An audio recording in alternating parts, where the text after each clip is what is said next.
What's up, everybody? Welcome back to the channel. So today we're going to be doing a new project in my garage, and what we're going to be doing is replacing my current overhead garage door opener with a higher quality wall-mounted garage door opener from Genie. And the model we're going to be installing today is the Genie 6172H wall-mounted garage door opener.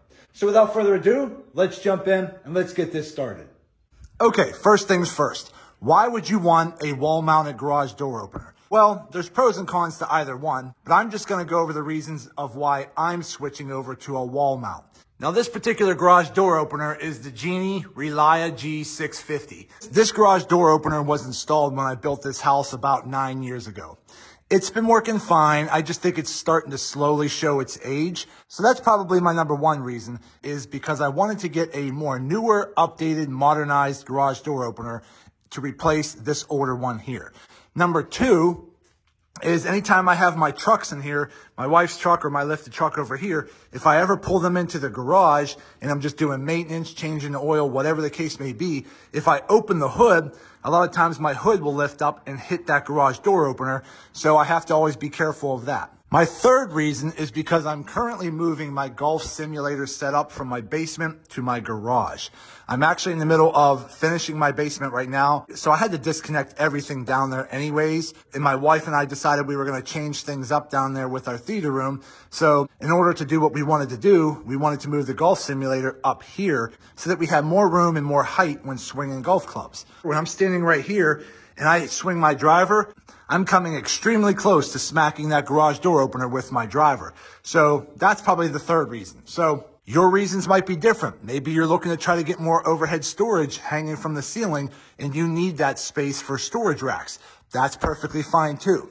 Either way, an overhead garage door opener like this takes up a lot of space and prohibits you from using that area. So to get rid of that, we have to disconnect all of that, and then we have to upgrade to a wall-mounted garage door opener. The wall mount has a motor that's attached right to your coil right here that actually rotates that coil and lifts your garage door right from that spot there. So again, the model that I went here is the Genie 6172H wall-mounted garage door opener. So without further ado, and let's get this started. Okay, so the first thing I want to do is with the old garage door opener on here, I want to shut the garage door and open it. I want you to pay attention to the speed and I want you to pay attention to the sound. So I'm going to go ahead and hit the button now.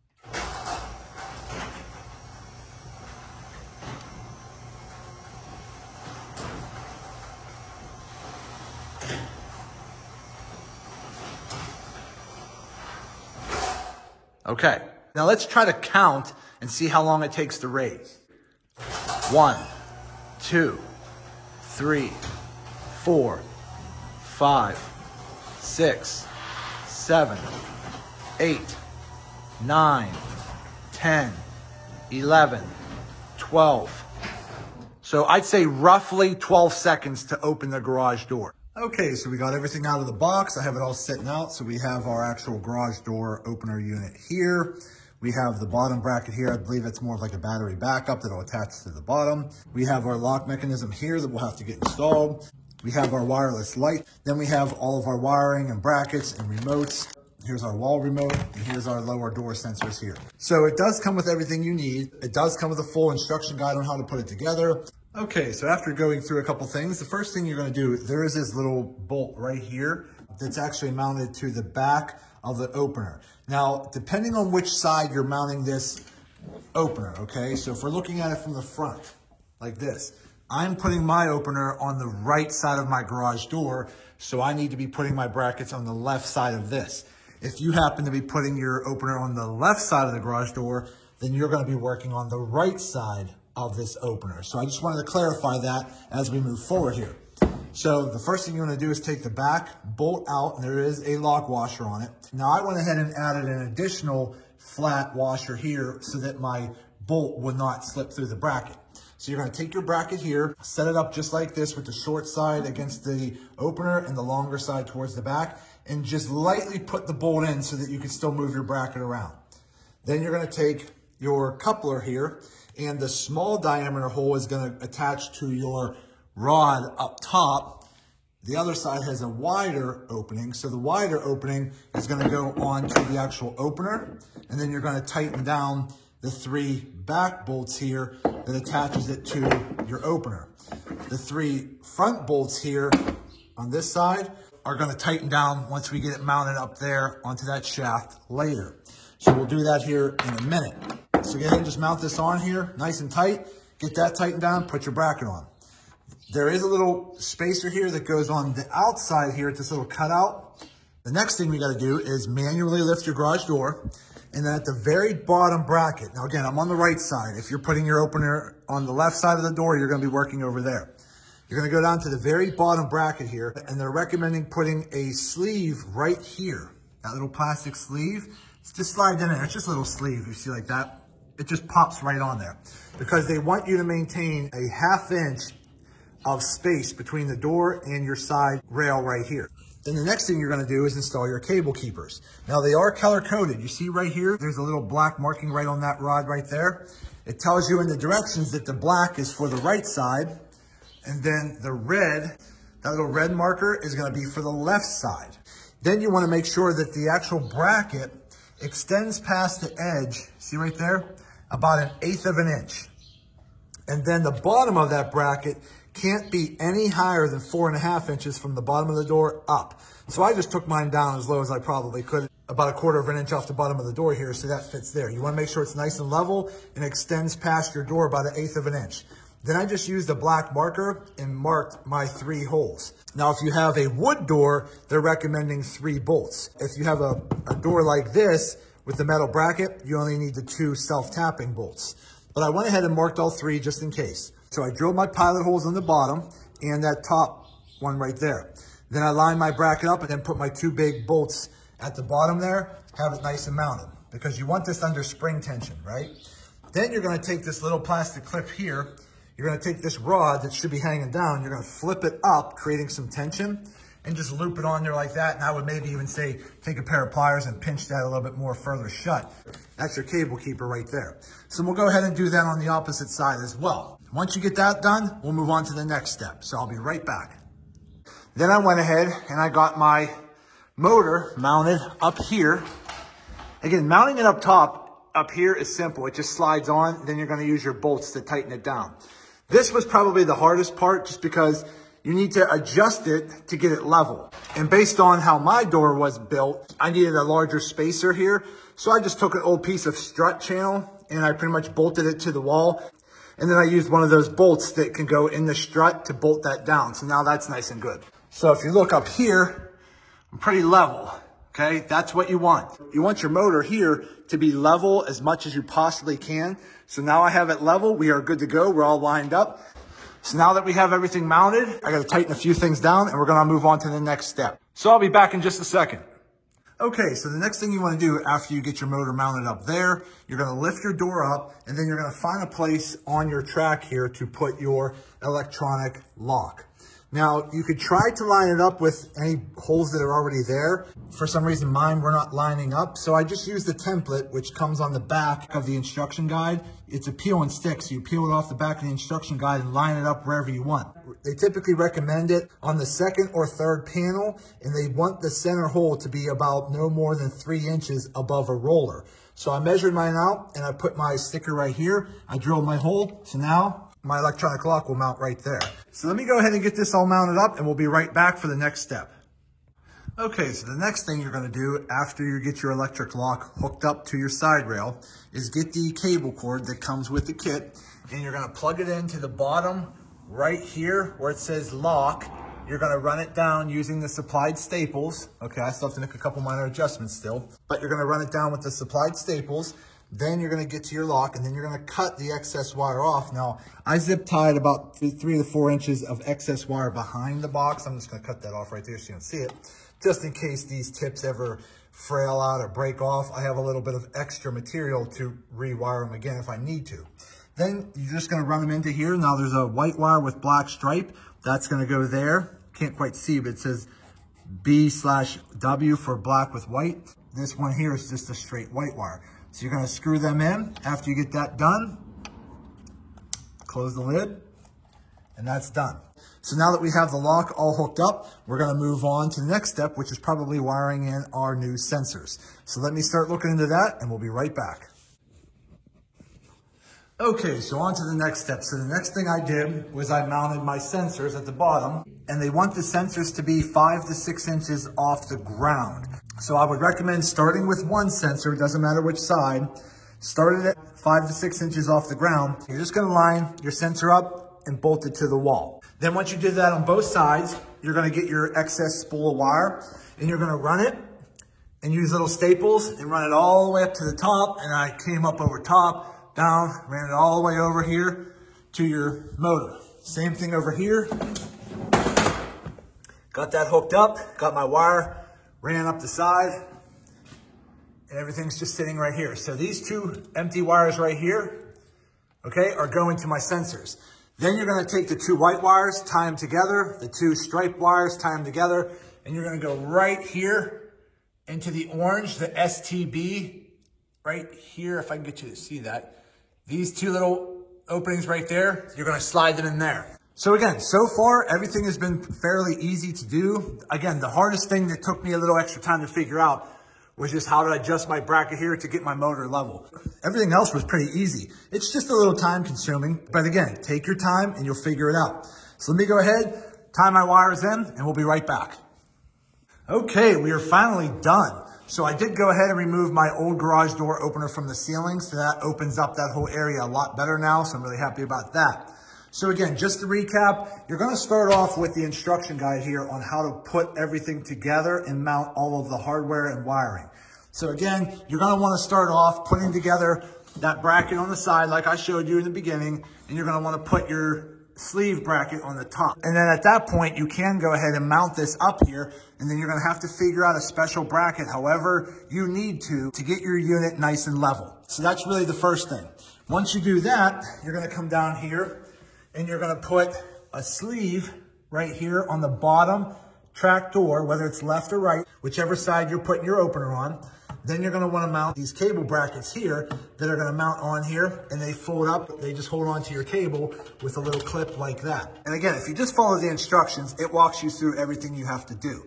So once you get that mounted on, then the next thing you're gonna wanna do is come over here and mount your power lock. And again, you can try to use pre-existing holes that might be in your track.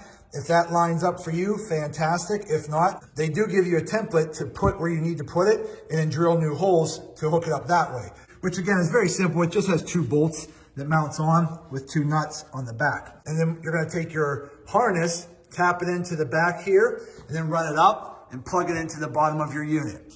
Once you do that, then you're gonna wanna start hooking up your bottom sensors.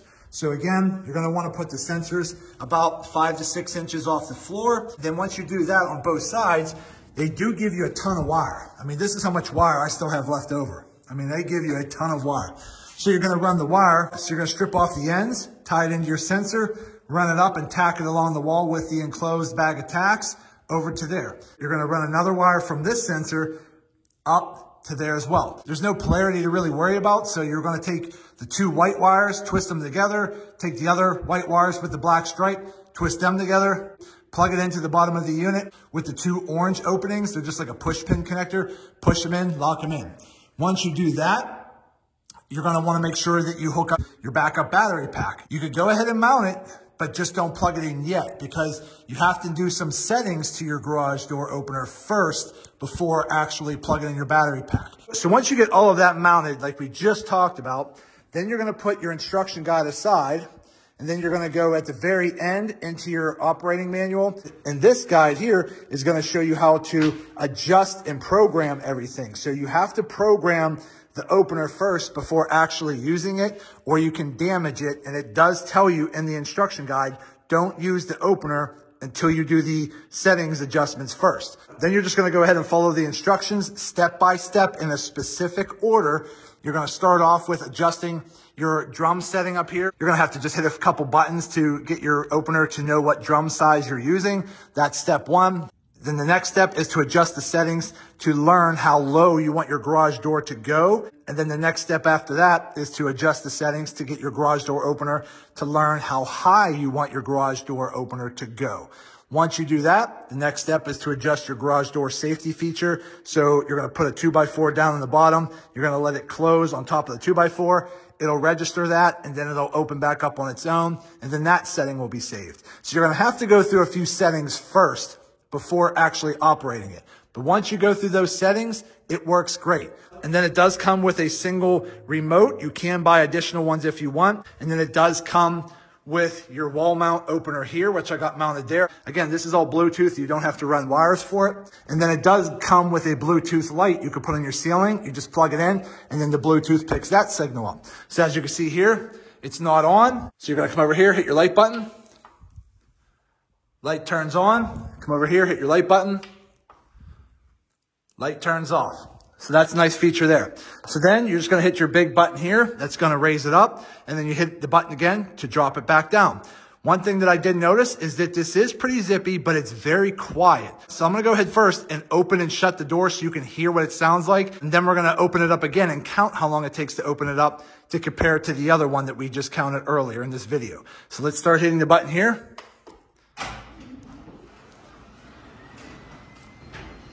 Listen to how quiet that is.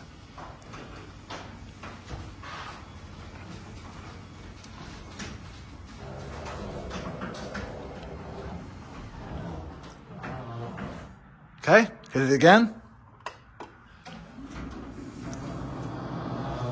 Now it does start off a little slow. It tells you in the manual that the first second or two is a little slower, and then it speeds up.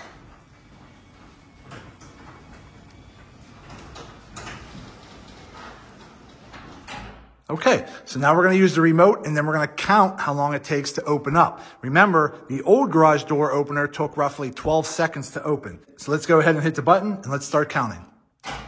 1, 2, 3, 4, 5, 6, 7, 8, 9, 10, 11. We'll say 12. So I'd say it's very close to the same speed as my old garage door opener as far as going up and down.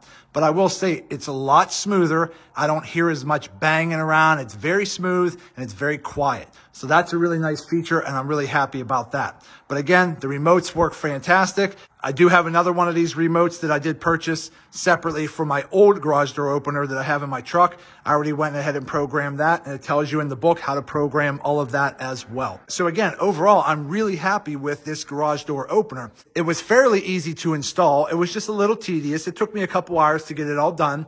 But again, it's not really hard. It's just very tedious work. You have to make sure you're following your instruction manuals very closely. But overall, it's not that hard. But let's go ahead and shut the door, and I'll show you how the electric lock works on its own. So as you can see here, the pin is in its shut position. Let's go ahead. And we're going to wait for the garage door to come down, and then we're going to see if we can watch it, if we can. Let's look for that middle pin. Ready, and there you go. It does it automatically on its own. So that is a really great feature that my old opener did not have. So again, now I don't have that big, lunky, ugly looking bracket here in my ceiling. I have plenty of room here now. When I'm over here and I get my golf simulator all set up, I can be swinging right here, and I don't have to worry about my club hitting the garage door opener anymore. So that's awesome. So I'm really, really happy with this new Genie wall mount garage door opener.